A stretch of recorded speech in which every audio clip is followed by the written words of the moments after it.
Cinema ఇండస్ట్రీలో shooting లాగిపోయి 2 వారాల పైన అవుతుంది. కార్మికులు మాకు వేతనం పెంచితేనే మేము పనిచేస్తాం అంటున్నారు. ప్రొడ్యూసర్లేమో వేతనాలు పెంచుకుంటూ పోతే మాకు వర్కౌట్ అవ్వదు, ఇప్పటికే వేరే రాష్ట్రాల్లో ఇస్తున్న దానికంటే మనం ఎక్కువ ఇస్తున్నాం అని చెప్పేసి ప్రొడ్యూసర్లు అంటున్నారు. ఈ కొన్ని రోజులు నష్టపోయినా పర్లేదు, ఇప్పుడు ఒకవేళ వేతనాలు పెంచితే మేము లాంగ్ టర్మ్ నష్టపోవాల్సి వస్తుంది ముందు అని చెప్పి ప్రొడ్యూసర్లు చెప్తున్నారు. వేతనాలు పెంచితేనే మేము పనికొస్తాం, పనిచేస్తాం అంటూ కార్మికుల నాయకులు చెప్తున్నారు. మరి ఇప్పుడు మనం ఆలోచించాల్సిన విషయం ఇక్కడ ఒకటి ఉంది.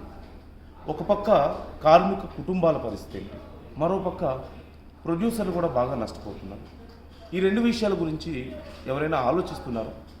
ముఖ్యంగా 40 నుంచి 50% మంది కార్మికులు రోజువారీగా పనిచేస్తేనే వాళ్ళ కుటుంబాలు సాఫీగా నడుస్తాయి.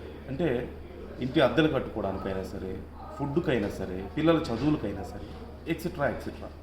మరి వాళ్ళ పరిస్థితి ఏంటి? 2 వారాలకు పైగా షూటింగ్ లాగిపోతే, వాళ్ళకి ఏ ఇన్కమ్ లేకపోతే మరి వాళ్ళ పరిస్థితి ఏంటి? వాళ్ళ ఫ్యామిలీ పరిస్థితి ఏంటి? ఇది ఆలోచించాల్సిన అవసరం ఉంది కదా. ఎవరు దీని గురించి ఆలోచిస్తున్నారు? ఇది ఇలాగే ఇంకొన్ని రోజులు కొనసాగితే ఇంకా దారుణమైన పరిస్థితిలోకి వెళ్ళిపోతారు కదా వాళ్ళు. మరోవైపు ప్రొడ్యూసర్స్ పరిస్థితి కూడా ఇంతే ఉంది కదా. ప్రొడ్యూసర్లు బయట నుంచి డబ్బులు తెచ్చుంటారు, వడ్డీలు కట్టుకుంటూ ఉంటారు. హీరోలు, ఆర్టిస్టులు డేట్లు ఆల్రెడీ ఫిక్స్ చేసుకుని ఉంటారు షూటింగ్స్ కోసం. మరి ఇప్పుడు ఇవన్నీ ఆగిపోతే మళ్ళీ డేట్స్ అంతా గందరగోళం అవుతాయి. బయట తెచ్చుకున్నటువంటి డబ్బులకు వడ్డీలు కట్టుకొని అవి బడ్జెట్ పెరిగిపోతూ ఉంటుంది. ఆ రకంగా చాలా నష్టపోతుంటారు ప్రొడ్యూసర్. మరి వాళ్ళ పరిస్థితి ఏంటి? దీనికి ఇదే మార్గమా? ఇక వేరే మార్గం లేదా? అంటే పని ఆపేసి వేతనాలు పెంచితేనే మేము పని చేస్తామని చెప్పడమే మార్గమా? లేదంటే పని చేసుకుంటూ ఇంకా చర్చించుకోవడానికి అవకాశం లేదా?